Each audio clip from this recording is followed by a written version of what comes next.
This is Marty with Marty's Diesel, and today I'm going to go over how to check your transmission fluid level in your truck properly. Okay, first things first. I know the truck's off, it doesn't matter right now. I'm going to take this indicator out, and you can actually see that it's roughly in the middle of the H right now. See that? See how there's a clear identifiable line? Even on the back side, the smooth part of the pill. And to me, not on the video, I can clearly see that the transmission fluid level is directly above the H right now. The truck's off. Okay, so I'm actually going to clean this. See how there's no fluid on it at all right now. And notice that this pill has got the dimpled side right here for cold, and then this side over here is the dimple side for H for hot.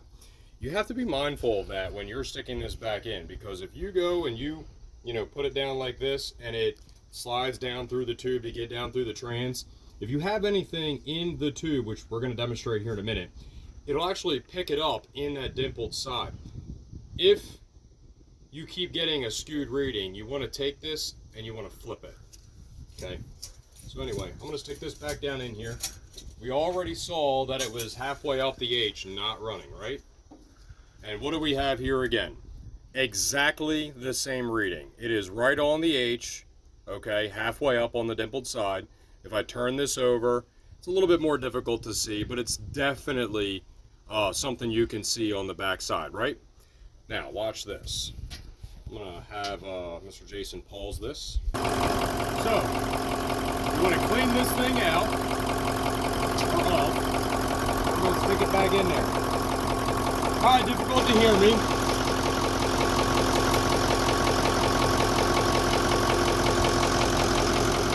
Notice that all of a sudden, there's barely any fluid on that trans dipstick.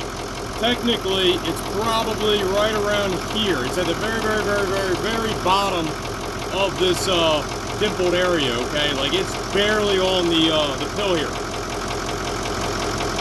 Go ahead and kill it, close it first. So I turned the truck off, didn't change anything else, just so I could talk to you without yelling. If the trans fluid is not even on the stick, like it's below where this can actually touch or reach the trans fluid, that typically means that you need to add at a minimum of 2 quarts in order to get up into this dimpled area of the cold side of this dipstick indicator.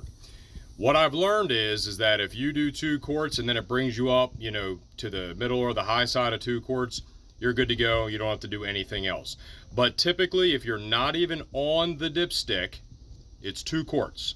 The same can be said for the engine oil dipstick in 6 liters and 6.4s as well.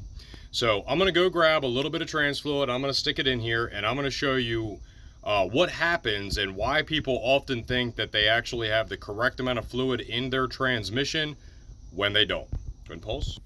All right, so I went and got a little bit of trans fluid. The truck's been off for a couple of minutes. I got us a funnel, and normally, let's see if I'm right, after the truck's been run and then it shuts off, your indicator is going to indicate that the trans fluid is a little bit less than it was before.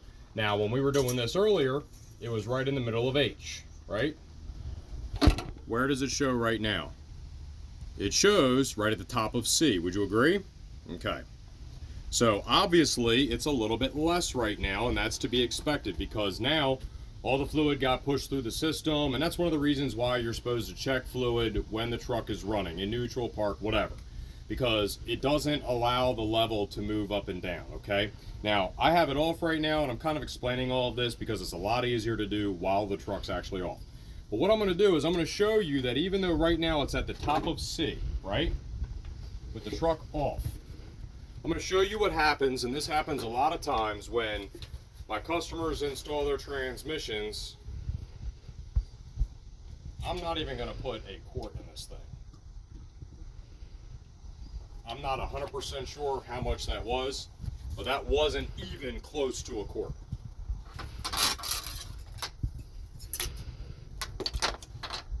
Let that drain down a minute.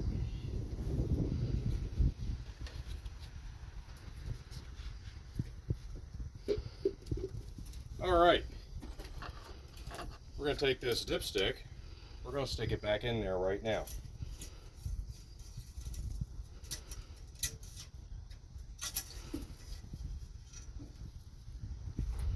What does it actually read now? We don't have a clue.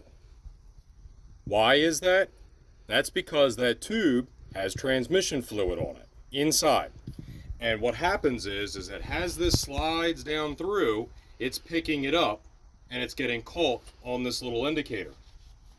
So you typically have to wait in order to check that. You've got to let that fluid over time drain down back into the crankcase of the, well, not crankcase, but into the transmission pan.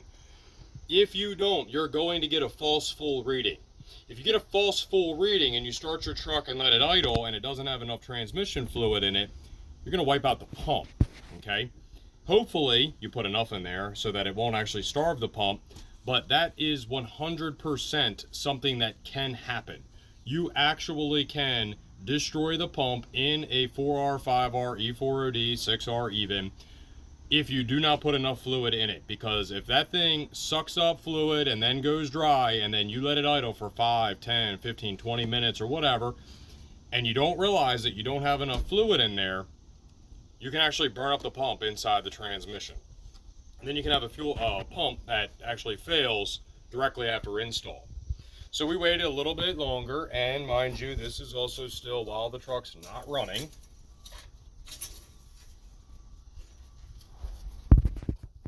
Here we go.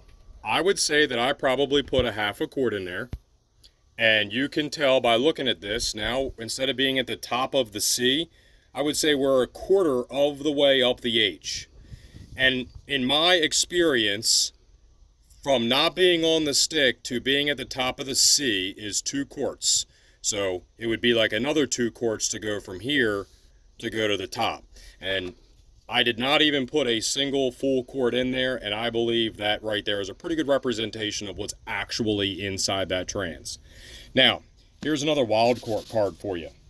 You have sometimes transmission dipsticks that have rust in them.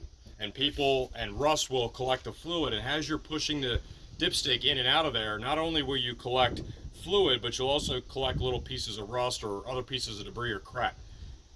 That can throw your reading off as well too. So it would be advisable to clean out the tubes anytime that you install a new transmission and or check it at a minimum before you actually, try to do the install and then install this indicator. I'm actually going to start this truck here in a second, and I'm not really going to talk, so I'm going to tell you what I'm going to do. I'm going to start the truck, and we're going to see that the fluid level most likely is going to go from being barely on this dipstick to where it's probably has now been moved up onto the seat area of the dipstick. So I'm going to pause this, turn the truck on, and then just start the truck, and we're going to see if I'm right or not. Alrighty, just started the truck.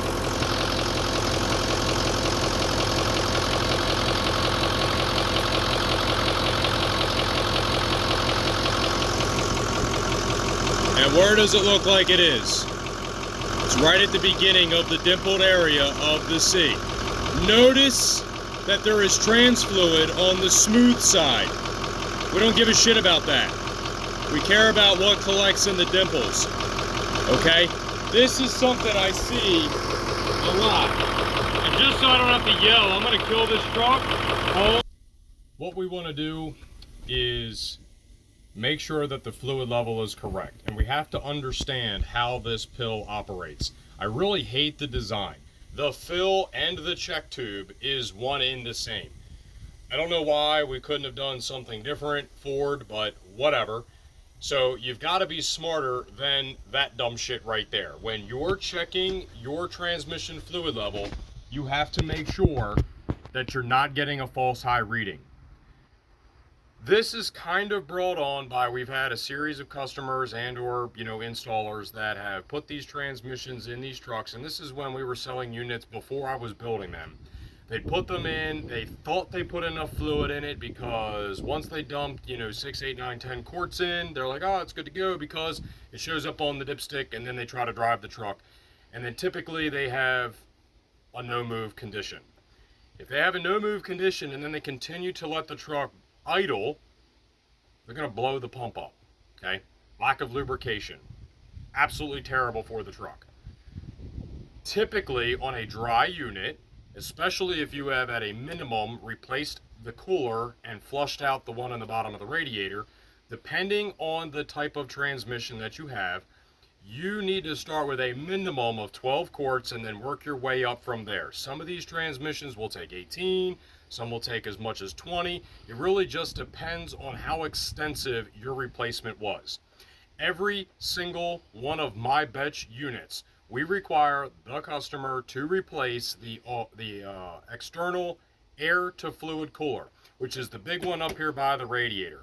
If they have a fluid to fluid cooler in the bottom of the radiator, that needs to be flushed out, and it needs to be flushed out with products like Cooler Clean or something else that's not just brake clean, okay? The lines need to also be blown out, and all of this stuff needs to take place while the transmission is not installed.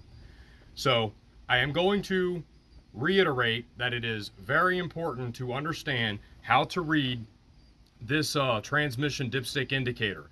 I will also reiterate it is very important to oftentimes start with at least 12 quarts on a completely empty system and then work your way up from there. If you put 12 quarts in and then think that's satisfactory and you go to try to drive the truck, you can actually cause damage to the transmission. Please do not do that, okay? We do have complete installation instructions for our E4s, 4Rs, 5Rs, and even 6R transmissions that include cooler replacement as well as the types of products that you can use. We sell every single thing that I'm talking about as well, so you can buy it direct or buy it somewhere else. I don't care. But at the end of the day, I would rather you prevent failure or damage to your brand new transmission. And this goes for whether this is my transmission or not. This is pretty much, you know, across the board going to be applicable to anything Ford from 1994 to current. So that's all for today. This is Marty with Marty's Diesel. Thank you for watching.